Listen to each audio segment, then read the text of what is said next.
Hello, Chiquis! And welcome to Chatty Amigas, a podcast where two friends approach everyday problems and find practical solutions. We are your hosts. I'm Mathe. And I'm Ella. I'm also getting over a cold, so if you hear a slight difference, sorry. Excuse us for being humans. Yes, a lot of kids just ran around me and I got sick, so. Kids are germ bags. There's So a much friend fun. that she's always like, oh, kids are germ bags. I'm like, okay. She's not wrong. I love them, but she's not wrong. Anyways, so summer is just around the corner and people are planning their vacations. However, due to everything being so expensive, it can be considered a luxury that most just make do without. That's right. So on today's podcast, we will be spilling the tea on how to travel on a budget. So let's jump right in.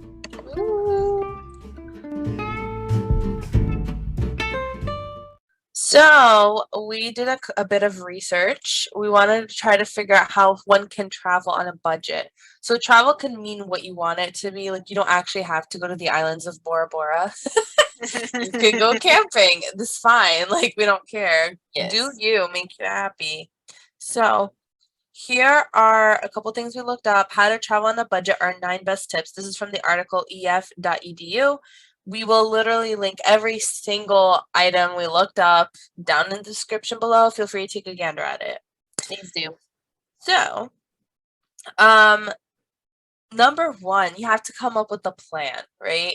You can't just willy-nilly decide to go spontaneously somewhere, because usually that means you have money if you're able to last minute go. Like, usually that's the case, or you have a responsibility you're ignoring, which is not good. We don't recommend this.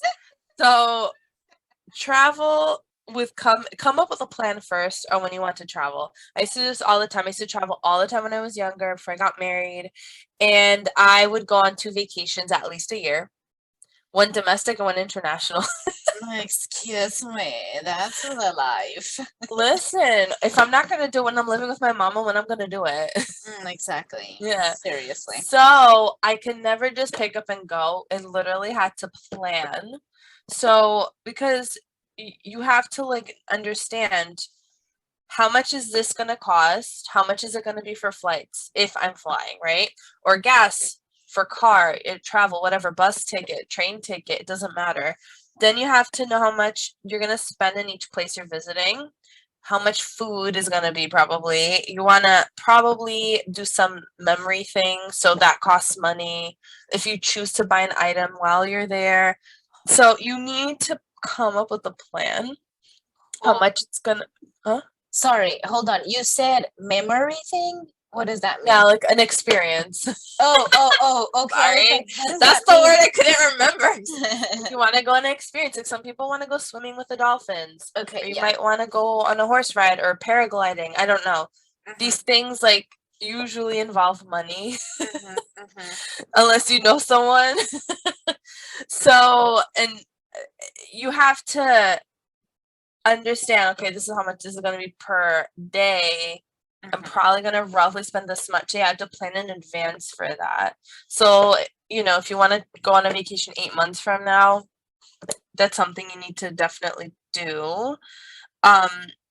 So yeah, leaving less a chance means less unexpected spends. Last minute flights and accommodation are often far more expensive.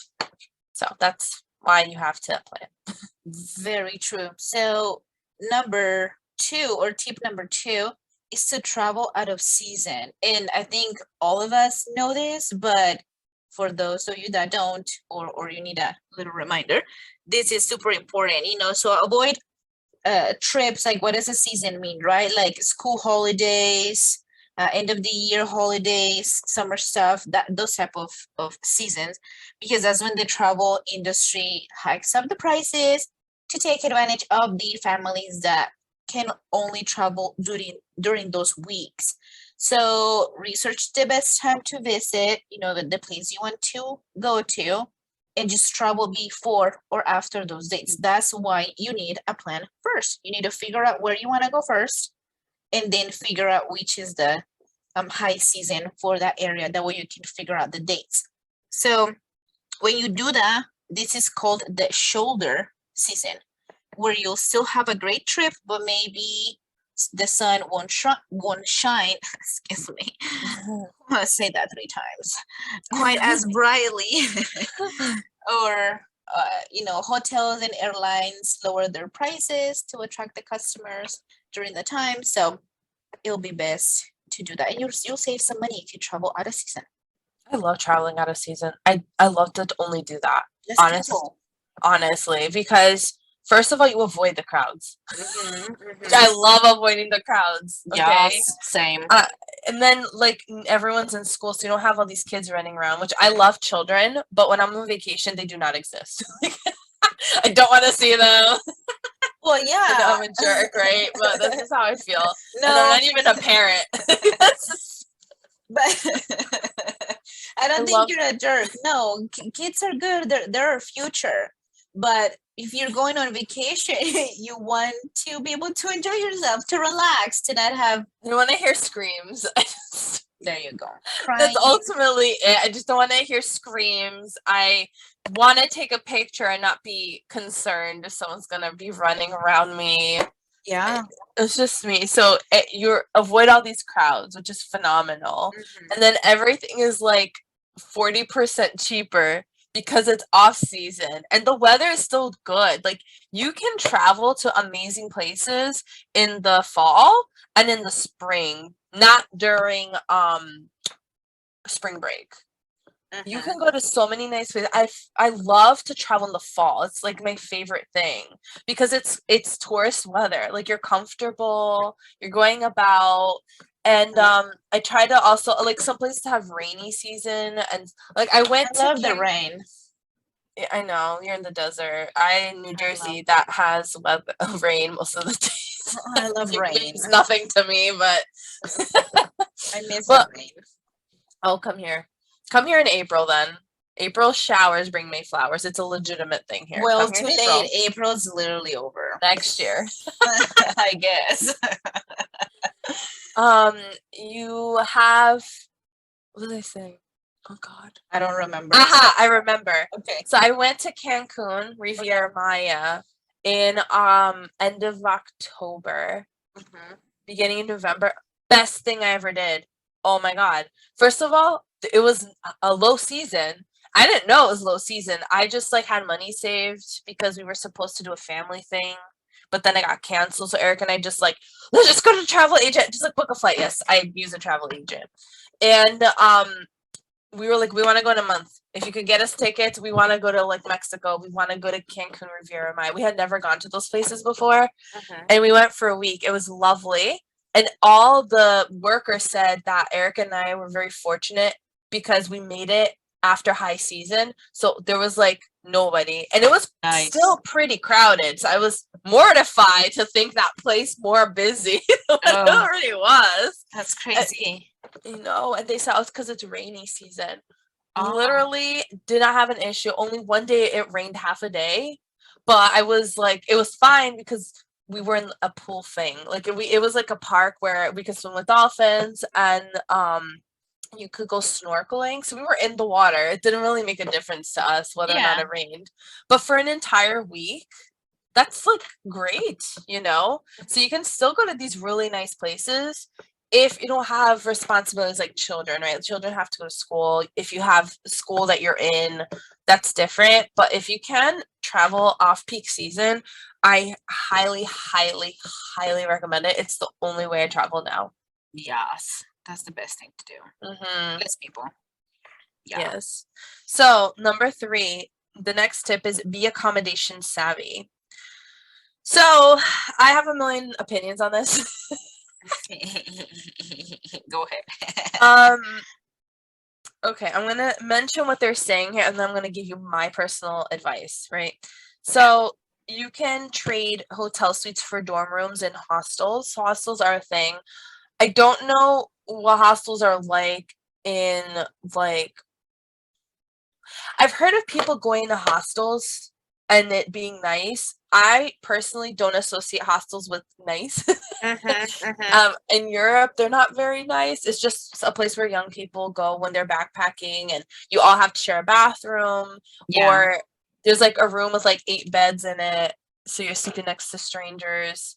If that is something you can handle, I say go for it. It's Yeah. very cheap. It's like what, $8 a bed a night or something sometimes. It's so inexpensive. Other alternatives are websites like Airbnb and couch surfing. I didn't know couch surfing was even a thing. Oh, I forgot. it is. It is a thing. I forgot about it. It is a thing. I saw this video of this girl that she's like, how I stayed in Europe for who knows how many months with like $50.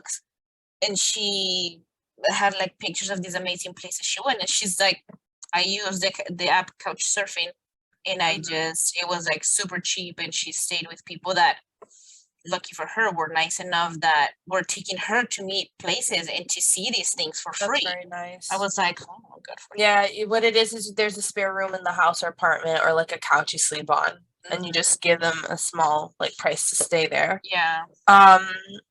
So consider your host your very own personal tour guide filled with insider tips for the best eateries and tourist spots in that neighborhood. Yeah, that's what it says here. And then it also mentions about staying with family or friends. Reach out to people you know or plan a trip to somewhere that a long lost cousin or a school friend now lives.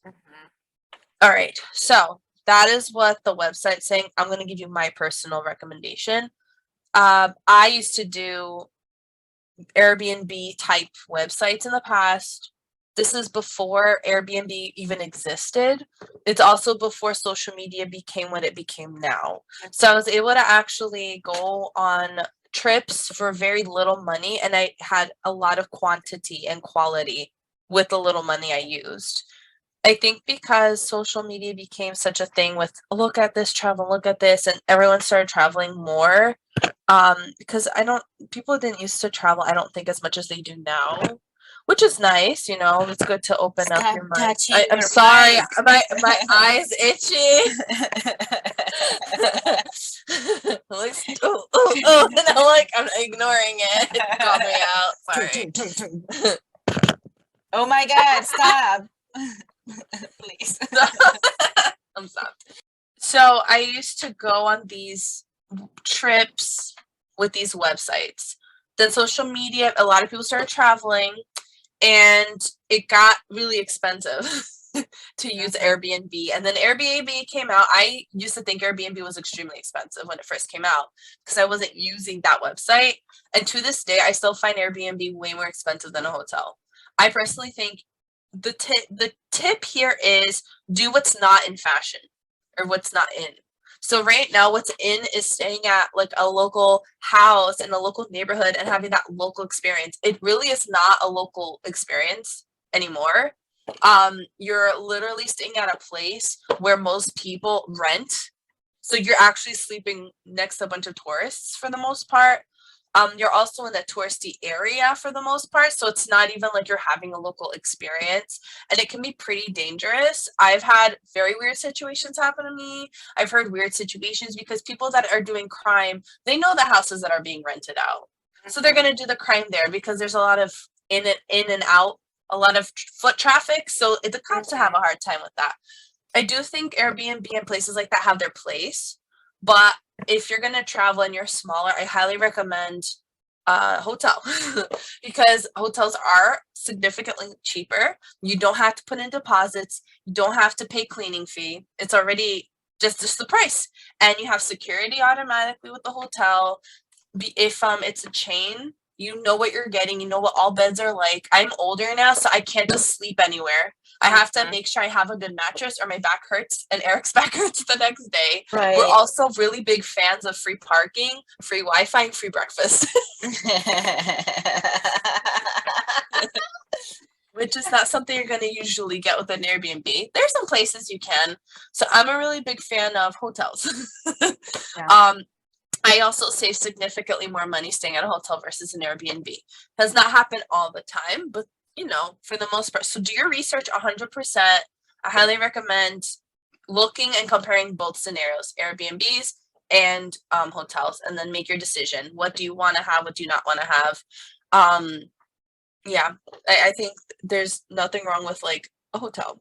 Not necessarily a suite unless you can afford that. Then I say go for it. But then this is traveling on a budget, so Yeah, and um, sometimes if you're traveling with a group of people, sometimes it's easier to rent an Airbnb because the hotels could be $150 a night per person, where Airbnb for a whole house is $150 a night, and there's 5 rooms or 4 rooms.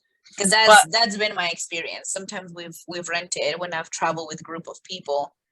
It's just easier and cheaper actually to just rent a whole house for like, I don't know, 100. okay, but then to me that doesn't make sense because I'd rather put in $150 to stay in a hotel room than $150 in a house. Because with a hotel room, I have my privacy. No one's gonna go in there. That's just mine. I have people cleaning. I Yeah, have breakfast. yeah, well, I like have you just security. said, yeah, like you just said, you just explained it just depends. And sometimes, again, this is on a budget. And if you're traveling with people and you're sharing the expenses, this is just easier. So that's 'Cause different. that's what I'm saying. It's just my experience. But Everybody has yeah. their own room, that you can close and whatever, and it's just cheaper to split $150 a night amongst 5 people than $150 per person. Oh yeah. No, of course. That's That's what what I'm I'm saying. saying. It has its place. Like, Yeah. you know. So, yeah, so that's why But if just you're do your just a research. family or just alone and you want to do the travel and you're not traveling with a pack of 18, Oh it's yeah. just something to consider. But I used to also split the cost with a friend. Like when I was single, I would be like, "Hey, you want to go here?" And it was like what, $20 a night, $50 a night, staying at a hotel because we're splitting the cost, which was really nice. Um, so another thing too, if you're gonna like travel and want to stay at people's houses, I highly recommend know who you're staying with within reason because some people are weird.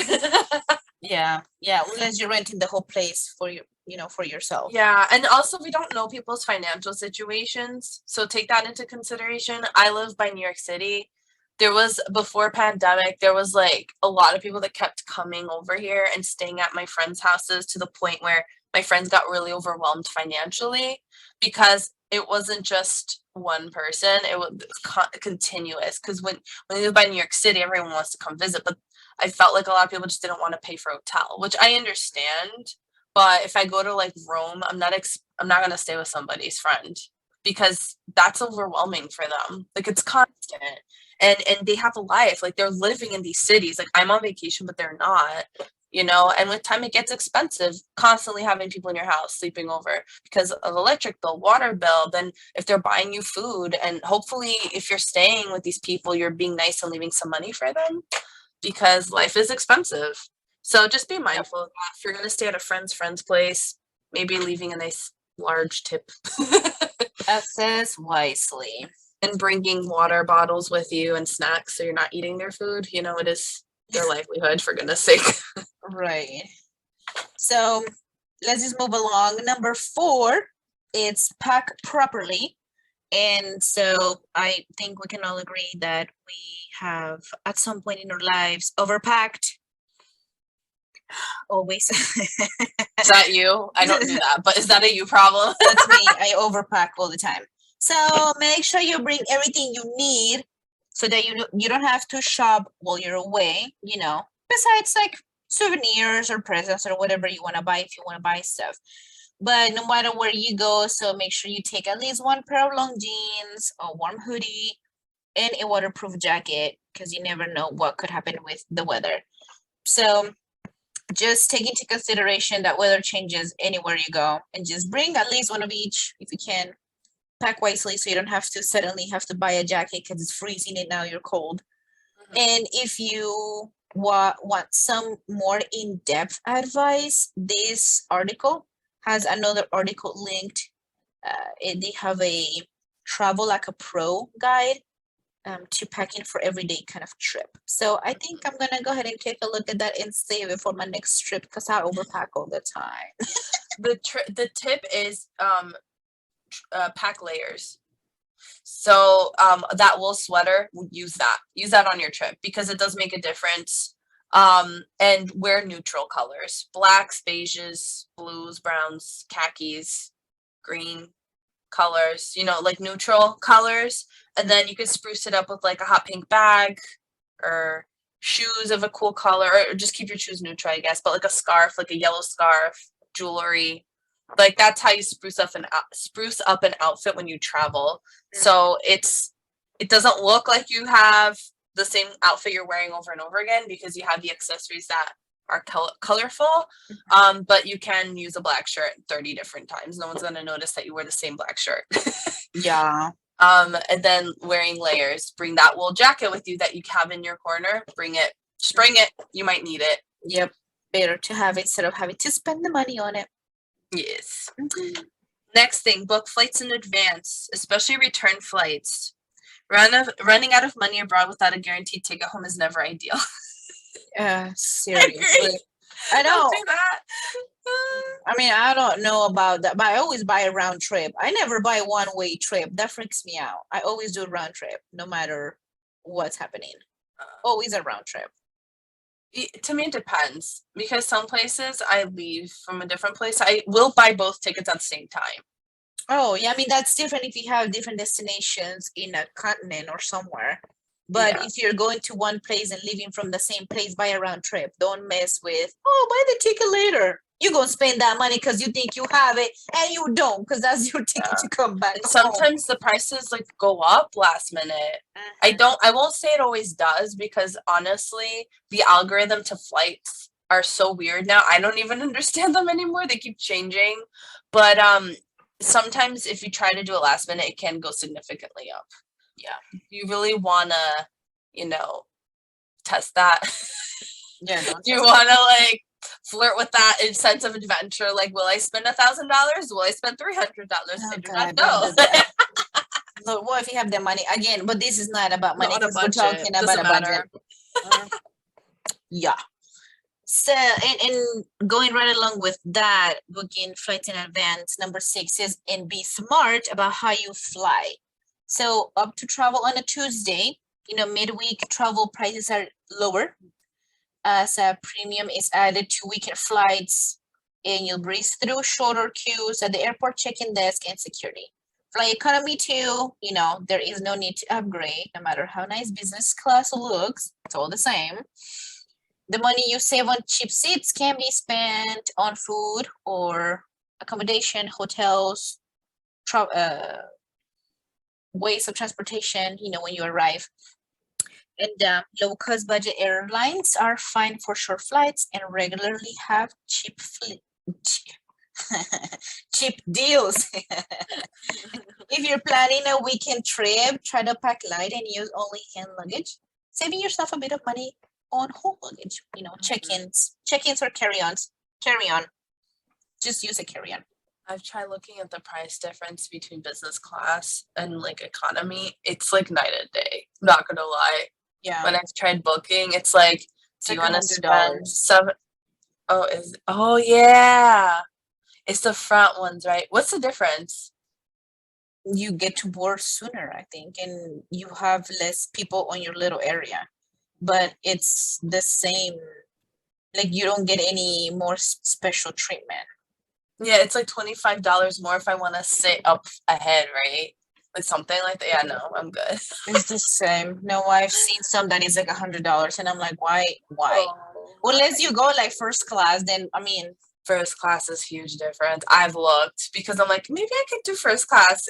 Nope. Nope. The flights were it was $350, and then it was $10,000 for first class. Shut up.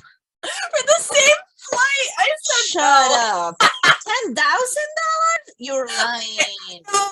I had to like do the eye thing because I didn't believe it. I blinked really hard just to make sure it wasn't going. I wish people could see your face. Your face was so funny when you like shook your eyes. I like blinked really hard twice. Like what? Like, $10,000? No way. Yes, it's a thing. Like these people like tell me you don't know what to do with your money without telling me you don't know what to do with your money. Like when it's a 5-hour flight. No one needed it. No, when we've gone to Colombia, sometimes the difference is like $500 for For first first class. class. Yeah, it's not That's that it. bad. Whoa, lovely. But I still, I mean, if those $500, I'm gonna use it down there, but one day maybe. See, this is when cost and worth are two different things, because how long does it take to get to Colombia? One way. Like, this is not a layover, right? Oh, layovers. Okay, well, Oh, from see, that's you to the thing. Miami, how long does it take to get to Miami? No, because I go from here to Texas and then Texas to Alright. Miami, Miami to Colombia. Oh, good Lord. So That's a lot. I guess if it was a one-way flight, like from like JetBlue in like New York or Newark area, I think it probably was more because it's Well, how long does it take from Miami to Colombia? about 4 hours, 4.5. That's it? Mhm. Well, when you go to Portugal, I mean, when you go- seriously, you're talking about Europe. Okay, we're done. Go on to No, number stop, 7. listen, wait. If you go from Newark to Portugal, it's a 7-hour flight, 6-hour flight. It might be worth the $500. I mean, if it was $500 all the time, but if it's $10,000 all No, of a that's sudden, ridiculous. But I'm just saying, like, because you're taking a red-eye flight, so you don't go at like 7 in the morning. You're taking that flight 7 p.m. at night, mhm. and you're getting to Portugal next day at 5 a.m., 6 a.m. You're tired. It might be worth that $500 depending on your health, like your body, if you Yeah. can afford it. But if you're on a budget, you know, it's okay. Just take the regular economy class. With that said, embrace public transportation. That's the next tip. Yeah. Buses and trains are cheaper than planes. It's, you know, it might be worth it. Cost and worth are two different things, though, because let me tell you, I'm gonna spill some tea. Ready for this? Spill it. So, my husband, my mother-in-law would take the bus to where they're from in Mexico, right? It's a 12-hour bus trip. 12 hours. Yeah, I know. I find that to be excruciating. I'm not going to do that. But, you know, if you're going to stay for 2 months, the 12 hours is not a big deal. I did that road trip with them. We drove from mid-Mexico all the way up to US. 12 hours of hell. It was the longest drive ever, and there was nothing to do halfway through because there's nothing to do. Like, I you know. were like, you want to look at pyramids? No, that's south. It's not central to north. It's all desert. Yeah. Like, there was this weird town that was like, it's all cheese. There's Yeah. a lot of cheese. That was really interesting to me. That is tough to look at. What do you mean there's nothing to look Just at? the one thing. I was like, what is this? It's so funny.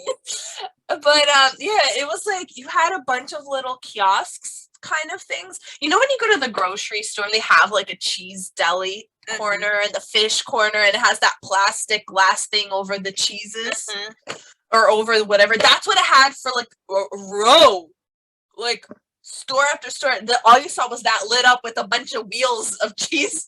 Oh my gosh, that's crazy. That's the weirdest and then across the street it was this railroad tracks all the way up because it's high up. I'm like, this is like straight out of a movie. Like, it felt bizarre. Yeah. Very good cheese. I highly recommend it. I have no idea what this town is called. I can't even tell you to go, but highly recommend it.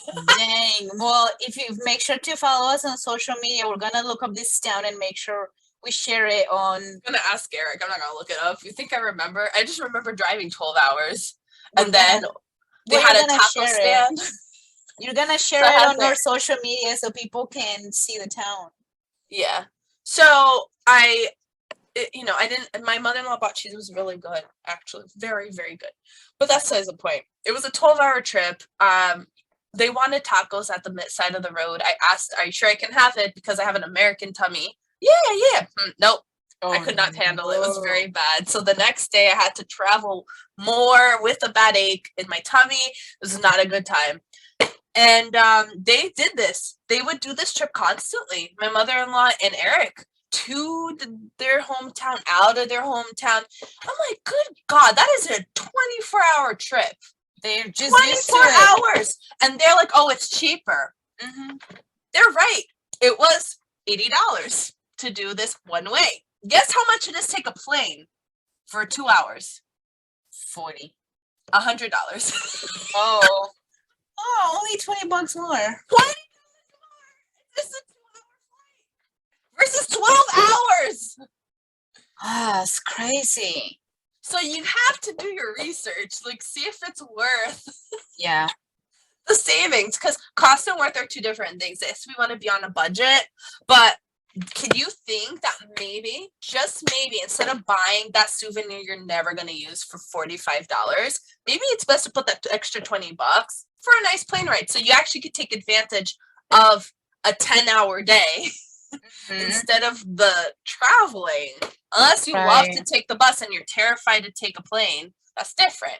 But public transportation is awesome. A lot of the times it is cheaper or more convenient to take a plane. And I say that because in Europe, it's actually cheaper a lot of times to take a plane than it is to take a train or a bus, which sounds insane. Like in Portugal, there's a joke, there's a saying, the rich people drive and the poor people take planes. Because it's actually cheaper. Like if you're gonna fly from north to south Portugal, sometimes like what, €10, which equivalent of $13. But if you drive, it's about $80. Wow. Tolls. Tolls. Not even gas. Okay. Not even stopping to eat. Tolls. Crazy. It is crazy. So you're better off taking the $15 flight. You get there in half hour. Yeah. Huh. So do your research. Just because it's a plane, remember what I said last time? Just because it seems like it's ostentatious doesn't necessarily mean it's expensive. Do your research. Exactly. Yeah. Well, good stuff. Yeah. Sometimes it's not worth it. Yeah. So number 8 is don't eat away your cash. Cheap lunches can be bought in a supermarket or at a local fresh food market. Instead of spending overpriced or spending your money in an overpriced cafe or in a restaurant, just wander around before you choose a place to eat dinner. Don't just pick the first one you see because you don't know if you're going to be overspending. In as much as you like to drink beer or wine, with every dinner, it could very well add up. No, it is going to add up a lot. Mm-hmm. So you can buy a bottle and have it at home whenever you get home. So just do water sometimes, of course, if you want to enjoy yourself and treat yourself, do that.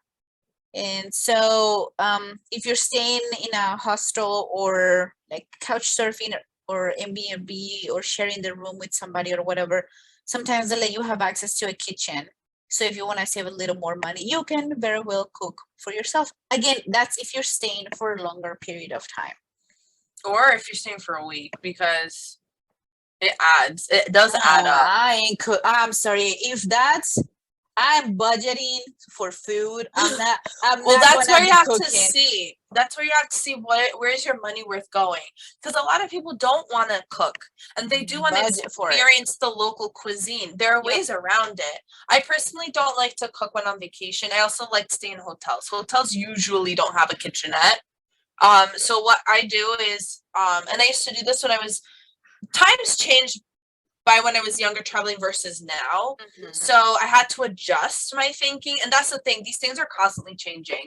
That's why I say do your research, see what's cheaper, what's more expensive, compare and contrast. Mm-hmm. So what I'd like to do now is I don't like to cook when I'm on vacation. I don't want to make Eric cook either. So for the nice fancy dinners, I don't have a nice fancy dinner. I usually have a nice fancy lunch. It tends to be significantly cheaper at the same restaurant where it's going to be so much more for dinner. Mm-hmm. I also love packing sandwiches.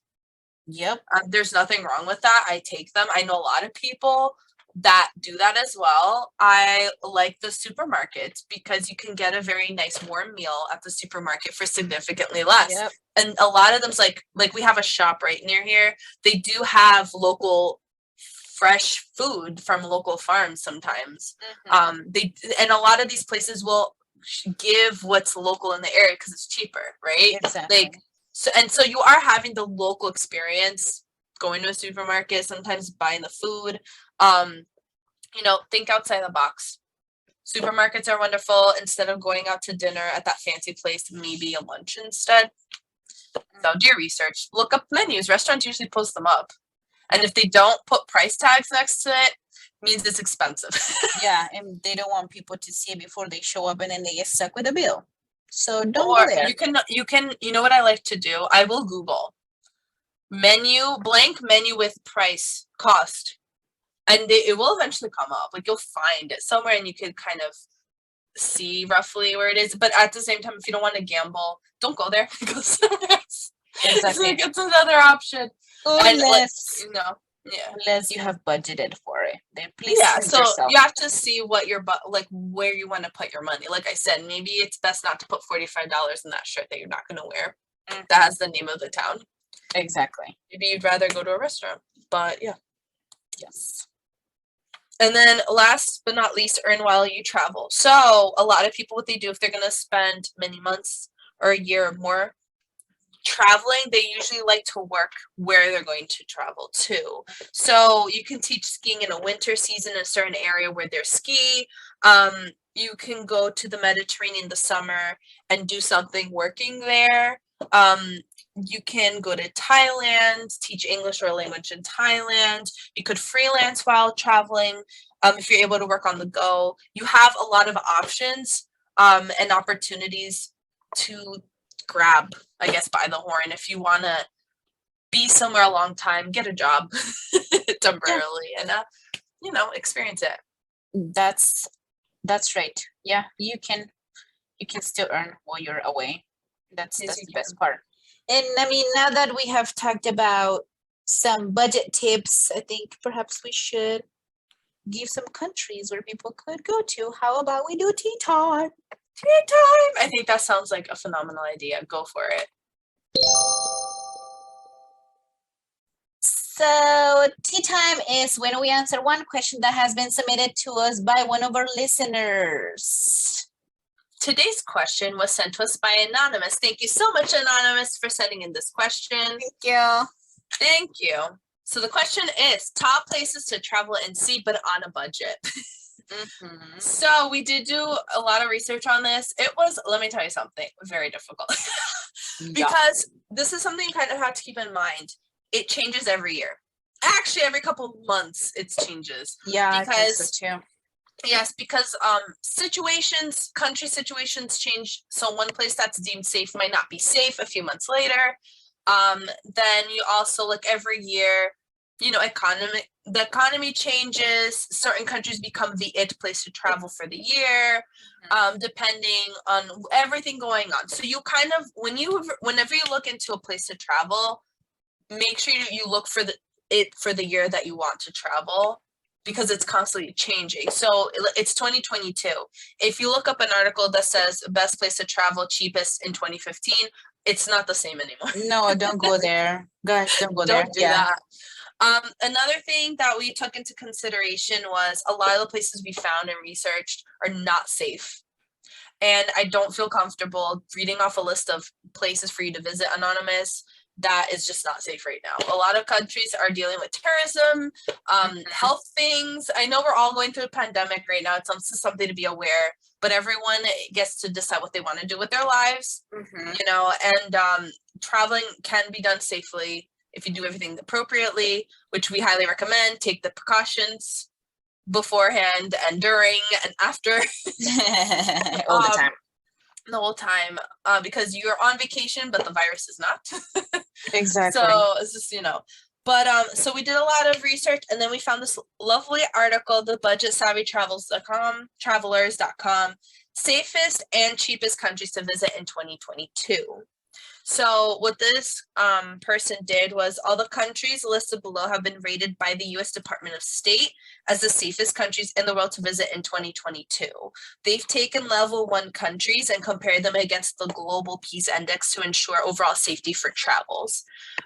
Additionally, a cost-benefit analysis was completed to recommend the cheapest countries that offer amazing and unique travel experiences while also being extremely safe.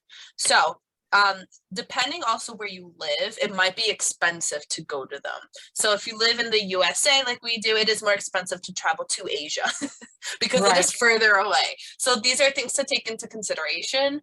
Depending where you are, some countries might be cheaper to visit, when you're there, not necessarily the flight. So we have, I will name 3 and then Mafia will name 3.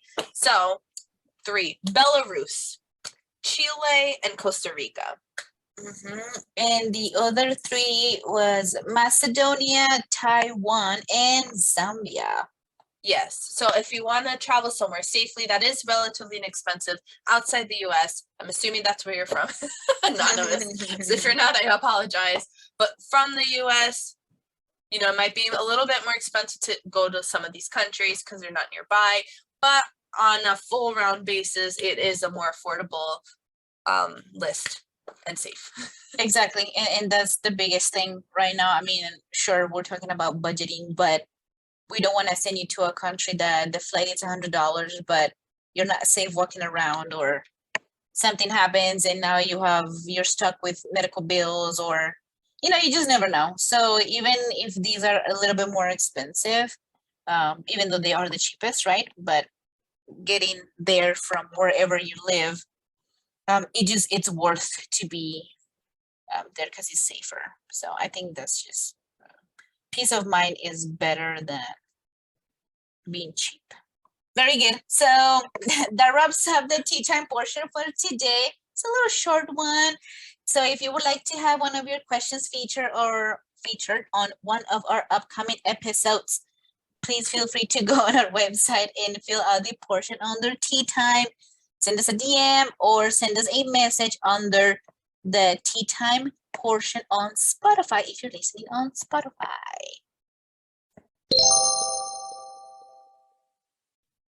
All right. You know who travel everywhere on a budget? College kids. You didn't even let me guess. You asked me, guess who? Oh, you know. And now you didn't even let me guess. Now they know. It was a hypothetical question. I was asking the Chiquis, you know, travel student, you know, college kids, they know how to do it. But I did a lot of my traveling when I was a college kid. Yep. You just got to take advantage of it. It's not just for the rich and famous. It's okay. So now we're going to go over some things. I have to say, I 1,000,000% agree with all of this. I used to do all of this. So, and it does work. Like, you can get around with these tips. So, number 1, create a savings account for the trip. Ta-da! We've discussed it before, but money, planning ahead, saving the money, it's very simple. It works wonders because college kids usually have one bank account, which is for their checking. So going through the action of transferring money from a savings to checking account requires a very small amount of effort, but it's just still enough for students to avoid the hassle. So, you know, it allows you to save rather than spend on frivolous things. Open up a savings account, transfer the money over. Don't touch it more than 6 times a month. They will close the savings account. I used to work in a bank. It's true. So just be mindful of that. But yes, open a savings account, put the money over there. It's untouchable money until you go on your trip. Yeah, that's a good one. The next one is to check Groupon. Yes, Groupon. You heard us right. And they do have a little section it's called like the getaways section. And you know, some people might not be too fond of this section because they've gotten scammed. But if you do your research, you won't get scammed. There are some deals that are legit. So you might be thinking that some of those are too good to be true, but many of those getaways are offered during off seasons, and they're purchased in bulk, resulting in a lower fare for the traveling peeps that want to travel. So just do your research so you don't get scammed. Well, Groupon is illegitimate, so you're not going to get scammed on Groupon. But what I highly recommend on doing, because with time, people have been smart, because some people try to take advantage and whatnot. So they have a lot of stuff in the fine print. Read that fine print before you purchase anything. I also sometimes used to call a place and be like, hey, I see your Groupon. Will it work for this time frame?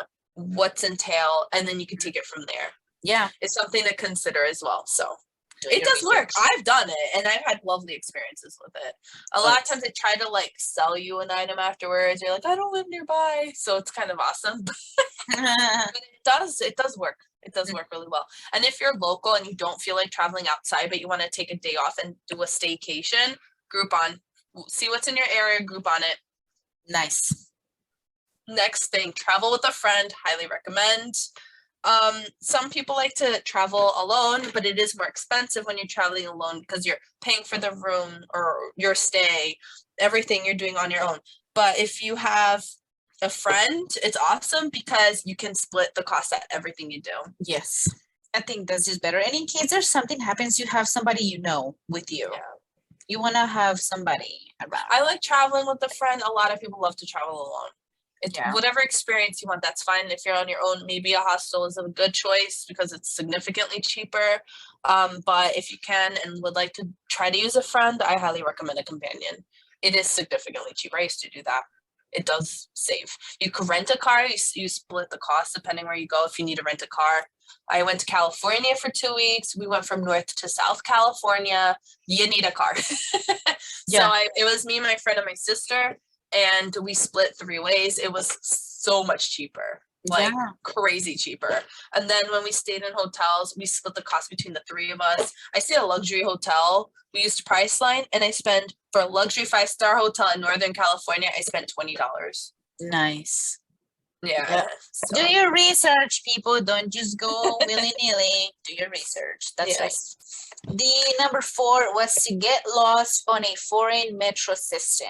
And of course, navigating through a country's metro or train system is gonna lead 100% to confusion, getting lost, and even maybe a mental breakdown. If nobody understands what you're trying to say or where you're trying to go, but it's okay. That's all part of the experience. But after you've taken it like once or twice, you're gonna be fine. And again, you're gonna get where you need to be for a fraction of the of what you would have paid for a taxi or a car service. It depends where you go. Like Mela just said, you know, in Europe it's just cheaper to fly. In some other places it's cheaper to use the train system. So The metro system is just every day. It's kind of like the subway in New York. That's what it is. yeah. So they have that in Europe. I don't know if they have metro systems like this in Latin America. I know they have a lot of bus lines. It is significantly cheaper. Colombia, Medellin actually. That's the it was the first city to have a not an underground train system. And we do. It's overground. Yeah. It's the That's most right. it's the most amazing, like innovative thing. It named the city the most innovative city in one of those years. It is the most amazing thing. And it is the cheapest thing to do the ride the metro instead of like a taxi. Bus are very cheap, but then again you have to figure out where that bus is taking you because the colors don't mean nothing. You have to read the little signs that they have hanging above their windshield. But if you don't even know where you're going or what the place and where you want to go is, you're not gonna know. And having to find another bus to bring you back where you were. I mean, you need to know where they park because they don't all park at the same place. You know where it's really bad? Take a bus to Mexico City. Good God. Oh no, I know what it is, and it's the same in Colombia. The same. They don't have routes. Is it like that in Colombia? They don't have routes. No, some do. Not all. I mean, most of them. I can't speak for the whole country, but Medellin, most of them have their routes. They go to a certain place and then they come back a different way. That's good. Mexico City's not like that. They don't have routes. You just show up. You ask, "Hey, does this take it?" And like, yeah, and eventually you kind of figure it out. People get lost all the time, but the bus systems are now organized. There is no route. You just jump on and you wish for the best. So this dude developed an app where people that were taking these buses would click on the app and then click on it when they would get off. So started mapping out where these buses were going in colors. That guy's so smart, honestly. Like, who takes the time for that? Yeah. But some places can get very confusing. So taking the bus is awesome. Taking the metro is awesome. If you could take the metro, it is pennies compared to a bus. Definitely ask people before you leave the hotel room. Apps are great. You could use the apps, download them, take a snap of the picture, screenshot it, and then take the metro. Sometimes Uber is significantly cheap. Sometimes Uber is almost the same price as a train, depending. To me, it's like gives or well, no. Depends on the bus you take. Depends where this depends Because- where you're at. Yeah. Depends where you're going. If Yeah, there even is because a metro system. because I've like in Mexico they have the ruta, I think, where it's like the non-fancy bus and it's like 50 cents or something insane like that to No, ride but it. then it's like your life is on the line every time you're riding. No, Yep. I like to take the ruta. It's in and out, you're fine. I mean, my first experience taking one, the floor was cracked in half, and when the bus was moving, the floor was moving. I could see the dirt road right under. Yeah, I know. It's just it's crazy. This was in Juarez, right? But I've also seen where an Uber is $1. I'd rather take the Uber. It's like in and out by myself. Yeah. You know, I don't not around people as opposed to 50 cents. So again, do your research, but definitely the metro is significantly cheaper if you can take it. Highly recommend. It also gives you the local vibe. I love to take the metro everywhere I go. It's a cool Yeah. thing. Yeah. Yeah. I do too. And I wanted to clarify because I feel like some of the listeners might come at me for saying that. I spoke without knowing. I just Googled it. The oldest metro system, it's from Buenos Aires, Argentina. It's the That oldest makes subway, sense to me. which opened in 1913. It has 6 lines, all around 37 miles of track.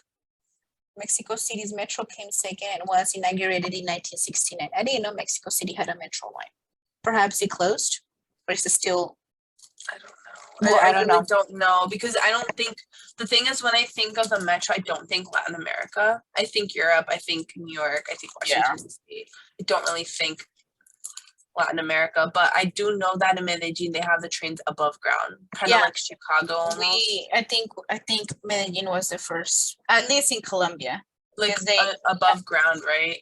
Yeah, I don't think any other city in Colombia has metros. Google it. Just confirm real quick. Oh my God. She's gonna look it up. Look it up, girl. Look it up. Look it up, girl. Look it up.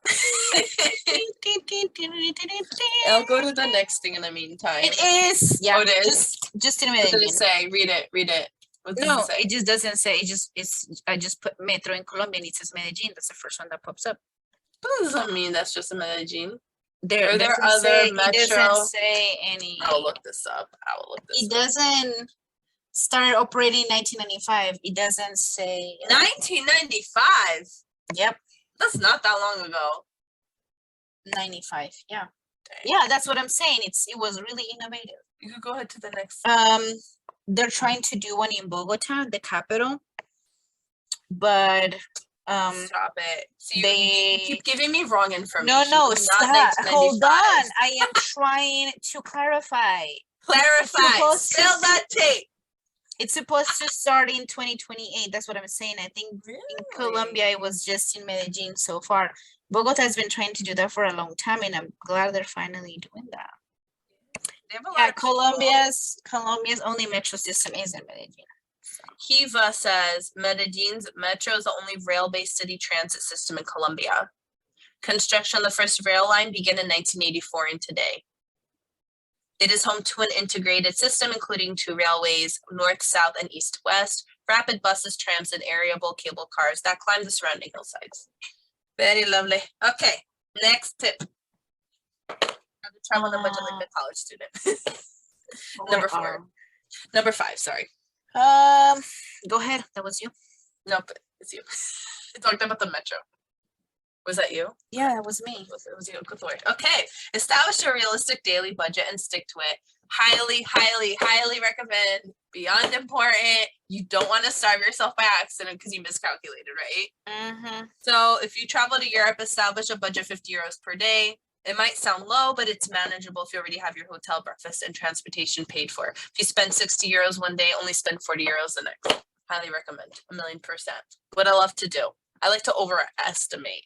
So let's say you're gonna go to eat, right? $20 a meal. I just assume it's gonna be at least, now it is more. I would say about 35, right? 30, 35 a meal.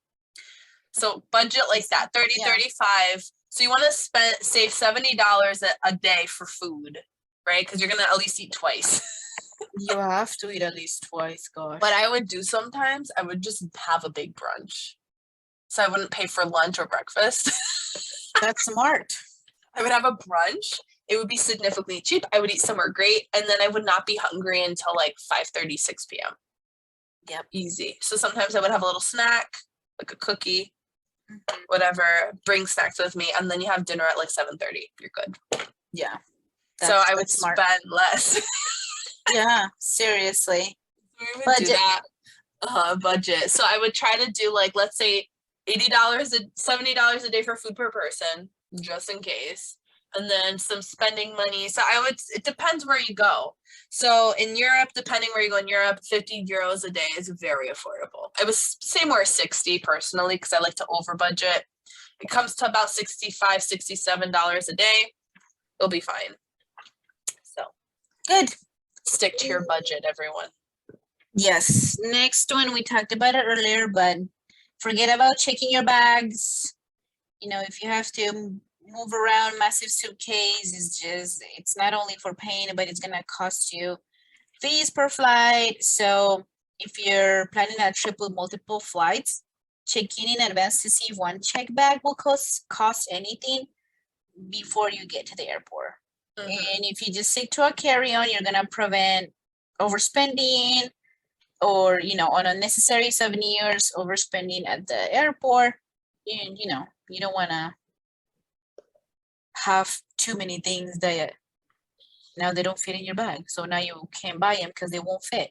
So Yeah. don't bring They big have, bags. if you're in the US, international flights usually include a check-in bag. It Part of depends. it. So you're paying for it for the most part. Some airlines now are charging people for carry-ons. Yep, we got charged for that's the problem. See, this is what happened. If you travel economy, now you have to pay for your first checked-in bag. But if you upgrade to business class, you have one free checked-in bag, but that's like $100 difference. Besides paying $35 to check in a bag, or you pay $100 to upgrade for business class. So I want to know what airline this is after the podcast. I don't fly on them. So I don't want to have this fish. Was this international? Yeah. What the heck? It's unacceptable. It's terrible. Unacceptable. Like, they get away with it because people still keep going on these places. Like, sometimes I wish we would all just band together and just not go on these flights. They'll have to be forced to stop. Like, we have to go. But anyway, so bring a carry-on only if you can. Just try to do that. If you're going for an experience, just do a carry-on. If you're going for other type of things, you might need a full suitcase. So just budget for that. And then check with the airlines before you show up at the airport. Yes. Number 7, street vendors. So in popular tourist destination, there more likely will be a street vendor with the food. So if you're getting closer to spending your daily budget, eating food from a street vendor is a good idea. When you go and you pick one, make sure that you take note of carts with longer lines. The ones with the longer line usually ensures you're getting a good bang for your buck, and the food being served hasn't been sitting in the cart all day, and it's good. So just something to consider. I agree with this. And make sure your tummy can handle the food. Well, exactly. Because if you have an American tummy like me, you might be more sensitively inclined. Whereas Eric, that grew up in Mexico as a child and would go to Mexico all the time, could eat all the food cart food in the world, and he's fine. Yeah. I mean, not so much. It just depends. Just double check what they're selling. Make sure you can handle it. Maybe you can, maybe you can't. Yeah. Number 8, purchase tickets to popular attractions prior to trip departure. If you are attending like popular attractions or you want to attend a specific show, make sure you buy it before you get there, because a lot of popular attractions on many places could have a ticket line that can last like 30 minutes to 3 hours. So if you buy your tickets before getting there, it allows you to skip the line. And many attractions have time slots that you may purchase tickets for, to allow for crowd control. So if you are like in Paris or somewhere very popular, buy your Eiffel Tower tickets months in advance so you don't miss out because the line is too long. I agree 100%. When you go to Paris, you have to buy these tickets in advance because if not, you're gonna be there all day. The lines are ridiculous. I saw them. I, like I said, love to travel with a travel agent. I find that that's not really in right now, so it is cheaper, and she plans everything for me. I go to her, I say, "This is my budget. This is the vibe I want, and this is what I want to do," and she makes it happen. Nice. So it's nice. And what I do is, and then people have asked me, oh, but how much is it expensive hiring one? I literally tell her this is my budget. She needs to stay within it. This includes her fee. Like I'm not That's gonna right. go over it. So what I did when I went to Paris, I told obviously I wanted to go to the Louvre. I wanted to go to the Eiffel Tower. You need to buy tickets for that in advance. They do time slots apparently. If you just show up, good luck. Yeah. Because you might not get it. So she ended up, because I did a walking tour in Paris, which is a 7-hour walking tour. Like people didn't really understand that in my group for some reason. They don't Wow. hide it. It is a walking tour. It's right there. Yeah. If you're gonna walk from A, B, C, and they're not near each other, what do you think is gonna happen? You know? We did take the Seine River cruise, like it's like a ferry that takes you around. That helped. But to go to the Eiffel Tower and everything, we did end up, it did include the tickets because you could get 2 sets of tickets. You get the regular tickets and then you get the VIP ticket. So the VIP ticket is you surpass all those people in line and you don't wait in line. I'm like, awesome. No, I still waited in like half hour. Really? Yes, VIP passing people ticket, okay? Dang. Worth the money because I could not stay in that line for 3 hours waiting. It's a waste of your time. If you're in Paris a few days, do the VIP ticket. You cannot, like, it's worth the money. I know we're saying travel on a budget, but you also got to travel smart. Yep. You know, maybe don't go to that schwanky little restaurant that all the Americans go to or tourists go to that is like $150 a meal. Mm-hmm. Maybe you could go to the other schwanky place where all the locals go to. That is €60 a meal. Yeah. You know, just like, and then put the money into VIP tickets so you know you're making use of your time. Yeah. But definitely popular places. Look up destinations you want to visit, like specific spots that are known. See if it's worth visiting. See what happens. Read what people say about it. Oh, it takes this long. I got this ticket. It was quick. Do your research. Buy the ticket in advance. That's what it says that we need to plan ahead. So moving us right along, number 9, travel with someone who has the same priorities as you. So if you're traveling with a buddy, make sure that you guys establish travel priorities before you leave. You want to ensure you're both on the same page because otherwise disaster may arise later on the trip. Aside from safety priorities, you want to discuss like your planned spending habits, what you want to do transportation wise, like metro, Uber, plane, whatever. And that's going to save you from any potential headaches later on. I love traveling with laid back people. I was the more take charge person. So I would say, listen, I'm going to make a list of an itinerary. It is tentative. Doesn't mean it's etched in stone. We can change it. It's just an idea. And then you tell me. They always loved it. I never had to change anything. And it was very flexible. We relaxed a lot and we still have things to do. I think planning beforehand with people is great because then you both are on the same page and then you don't show up and like leave it a chance, because I've traveled with people where I didn't want to be pushy. I didn't want to say, hey, or have this conversation. I guess I was just naive and I never traveled with people before like that.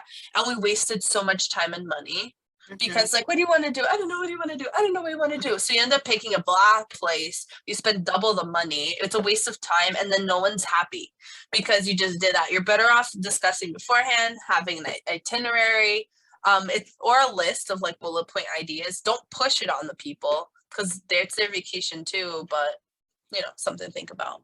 There you go. Stay with people you know. If you have a friend or know someone living in a destination you've been hoping to visit, reach out to them, plan a trip with them if they have the availability. That way you can see the area through the eyes of a local. If you're acquainted with someone or have a friend who doesn't have the time to spend with you, ask if you can pay them to stay at their place while you visit the area. Sometimes what I personally do is if I know of someone, I don't like staying at people's places anymore if I don't know them very well. I got old. So I like to stay in my own corner. I've also had too many weird experiences. I avoid it altogether. But what I like to do is if I know of someone in the area, I reach out to them. I'm like, hey, do you want to meet up for dinner? Do you want to spend a day together? It's nice because you get a tour of the place. They recommend places. I recommend 100%. If you know someone in the area, reach out to them. See what you can do with them. You will end up saving money. They know the tourist traps, and they're also going to recommend the best in the area. So yeah, it's a win-win. And the last but not least, look out for flash deals. They are usually provided through different websites or agencies. Like if you frequently fly with JetBlue, they put you on their email list, so you are alerted when they have like flight deals for 24 hours, and sometimes they are like as low as like $30. So like it was mentioned before, Groupon is basically filled, with longer lasting flash deals. So you don't have to be a millionaire to travel the world. You can use these money saving tips and they can get you out to Rochester or maybe even to a new country. So try them out. Yes, and travel agents, I recommend that too. They know about deals. One of my travel agents, she retired, and she told me cheapcaribbean.com is a legitimate good thing too. So something to consider. There you go. That's good. So, yes. Yeah. So there's plenty of information for you guys to look at. The biggest thing is to plan and stick to your budget and just be smart. Do your research. Do your research and just be smart about flying. Or not only flying, just traveling.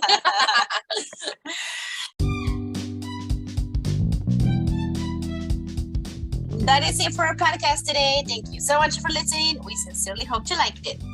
We would love to know what you thought about our episode, so feel free to please leave a comment. Feel free to let us know what topics you would like for us to discuss in the future. And please subscribe, give us a like, a follow, and or a start rating if you want to hear more episodes like this one. Please follow us on every social media platforms at Chari Amigas. Thank you so much for listening, Chiquis. We will be back every Tuesday with the tea. Bye!